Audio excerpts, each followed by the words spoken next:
Bom dia, quarto ano! Tudo jóia? Vamos começar a nossa videoaula 2 de História. Vamos lá? Pega aí o seu livro. Hoje a tia Alba vai explicar da página 28 à página 32, que foi o que eu pedi para você ler na videoaula 1 da semana passada, certinho? Bem, eu quero começar agradecendo a todos que aceitaram a tarefa de fazer a atividade proposta aí na página 28, o doce de leite caseiro. Gostaram? Eu fiquei muito feliz com cada foto que foi postada, né, por todo o feedback que vocês me deram da tarefa realizada aí junto da família de vocês. Muito obrigada, tá? Vocês capricharam. Bem, por que começou com essa tarefa? Porque um dos ingredientes principais que vocês usaram foi o açúcar. Pois é, o açúcar, ele é o tema que vai gerar, né, esse capítulo 3. Porque ele vai agora chegar para o Brasil, para essas novas terras, e nós vamos falar mais um pouquinho sobre ele logo ali na frente, tá bom? Mas antes disso, houve uma outra descoberta de uma outra grande riqueza nas terras do Brasil, né, pelos portugueses. Vamos para a página 29. Que riqueza foi essa? Muito bem, quem respondeu? Pau-brasil. Isso aí, criançada. O pau-brasil foi a primeira grande riqueza encontrada pelos portugueses nas terras, né, do Brasil. Naquele tempo, ela nem era chamada de pau-brasil pelos indígenas. Ela era chamada de ibirapitanga. Árvore vermelha é o que significa na língua tupi-guarani, a língua falada pelos povos indígenas daquele tempo. Bem, eles usavam esse corante para poder pintar os seus adornos, né, como as penas, também fazer as pinturas corporais.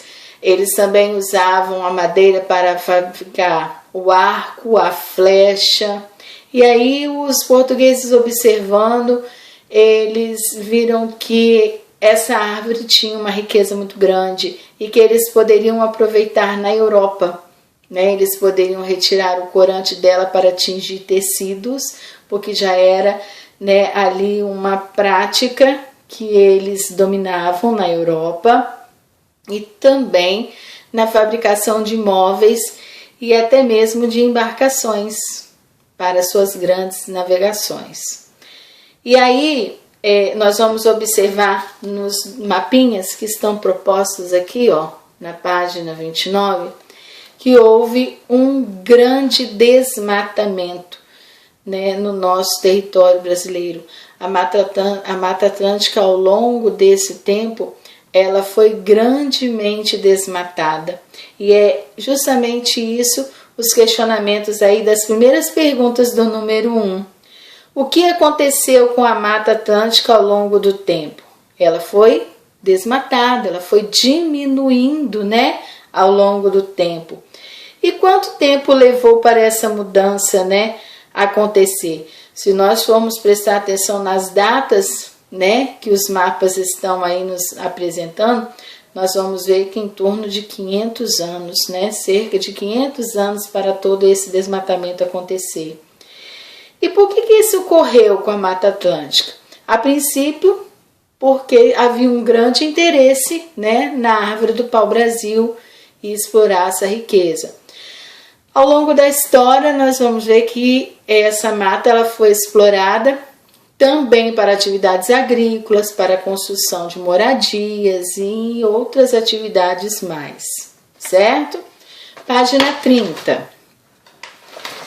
Como era feito esse trabalho?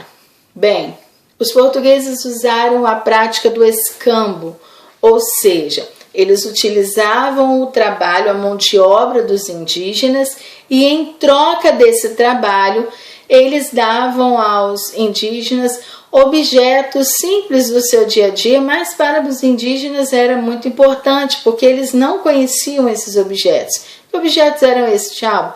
Eram facas, espelhos, pás, colares, né, de contas e miçangas, Objetos simples do dia a dia dos portugueses, mas para que os indígenas, como não conheciam, para eles era muito importante. Bem, os indígenas também criaram, perto do litoral, para ficar mais fácil para escoar toda a exploração do pau-brasil para as embarcações irem até Portugal. Eles criaram as feitorias. Feitorias nós podemos chamar que eram grandes galpões, Eles eram cercados de madeiras pontiagudas, onde ali ficavam, todas amontoadas ali, esperando até a embarcação chegar e seguir viagem para a Europa. Vamos observar esse mapa aí com a Tchau. Bom, vamos observar o mapa. Já leram a legenda, pediu para dar uma lida aí na legenda também. E aí está perguntando assim: o que os desenhos do mapa representam? Bem, o mapa representa a extração do pau-brasil, A gente vê nitidamente aí os indígenas carregando toras, cortando toras de árvores. E descreva detalhes desse mapa. Então, detalhes é o que tem no mapa. O que eu vejo no mapa? Eu vejo, a mata, eu vejo os indígenas trabalhando, eu vejo animais como pássaros, macacos. Vejo também a caravela chegando aí, no litoral, pelo oceano. Tudo isso eu consigo ver nesse mapa, está representado nele. Em sua opinião, a prática de trocar um serviço ou um objeto por outro ainda existe? Hoje, nos dias atuais, não. Hoje os trabalhadores eles trabalham em troca dos seus salários. Vamos para a página 31.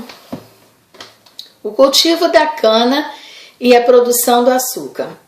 Bem, pessoal, os portugueses descobriram, que essa terra aqui do Brasil era uma terra de muitas riquezas e eles ficaram com medo de outros povos estrangeiros tentarem vir para cá e tomar posse também dessas terras e dessas riquezas. Que povos, Tchau? Os franceses, os holandeses, que também dominavam as grandes navegações, até mesmo os espanhóis. Bem, então eles tomam uma decisão. Eles resolvem colonizar o Brasil.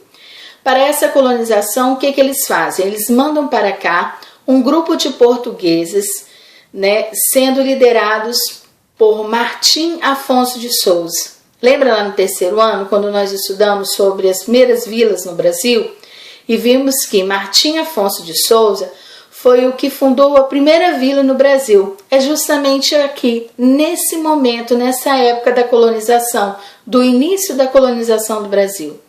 E ele escolhe um território próximo, onde hoje nós chamamos do estado de São Paulo. E ali ele funda a primeira vila, a vila de São Vicente. E ali eles criam um primeiro engenho. Por quê? Porque eles trazem mudas de cana-de-açúcar para plantar e fazer essa produção do açúcar crescer nessas novas terras.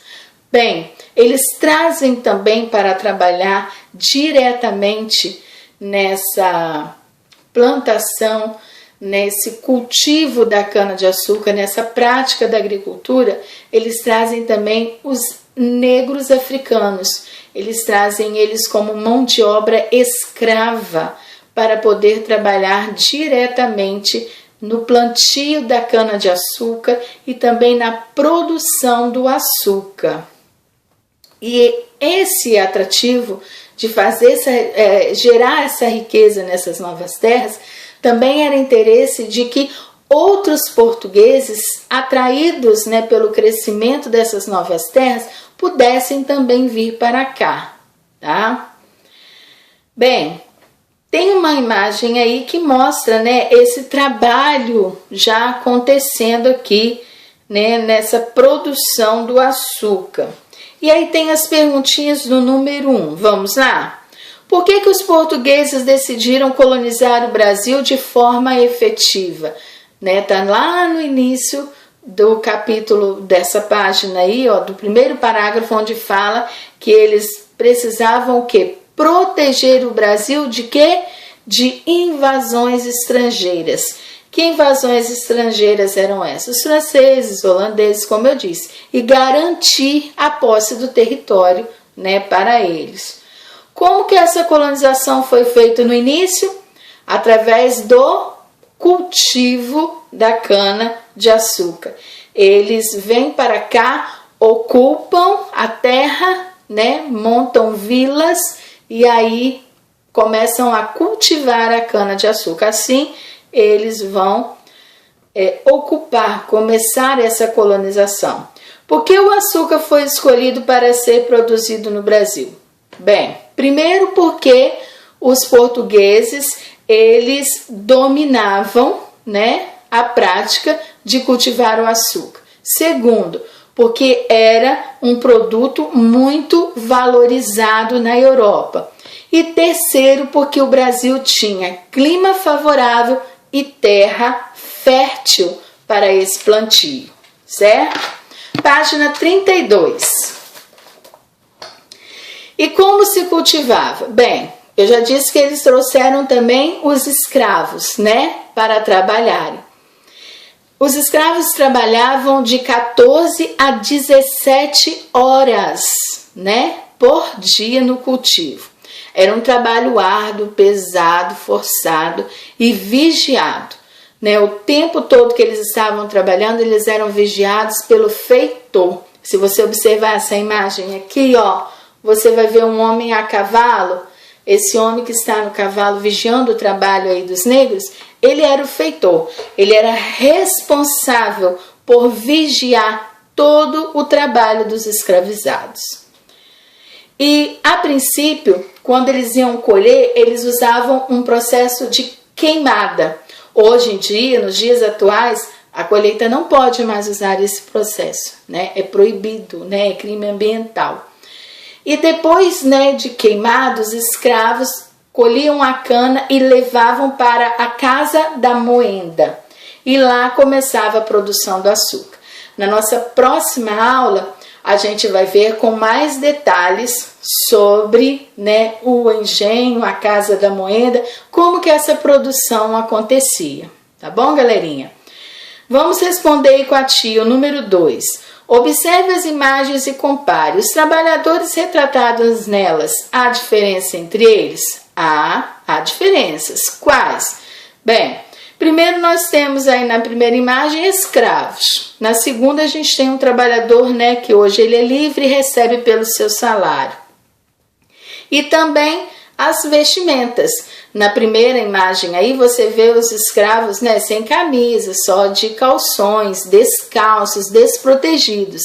Na segunda imagem você já vê um homem, né, com uma roupa mais protegida, né, parece que ele usa um capu, umas botas, né, até o joelho para proteger o seu corpo. Tem semelhanças? Tem. Todos dois estão trabalhando na colheita do açúcar, da cana-de-açúcar, né? Bem, número 3. Ainda se fazem queimadas no Brasil. Algumas são feitas em áreas já desmatadas para facilitar as atividades agrícolas e outras para desmatar o local. Muitas são ilegais, ou seja, né, vão de contra a lei. O Instituto Nacional de Pesquisas Espaciais, o INPE, realiza um monitoramento ou observação das queimadas por meio de imagens produzidas por satélite. Qual a importância do monitoramento das queimadas? A importância é justamente a preservação do meio ambiente, ou seja, né, para que essas práticas elas não aconteçam, para que haja um controle, para que elas, né, não venham a prejudicar ou a agredir o meio ambiente. Tá bom, pessoal? Bem, tia Alba vai deixar a agenda da próxima semana das tarefas de casa na descrição do vídeo. Você abre lá, olha, vai estar tudo direitinho lá. Até a nossa próxima aula. Fiquem com Deus. Um beijão para vocês, ó. Muita saudade de todos vocês. Tchau!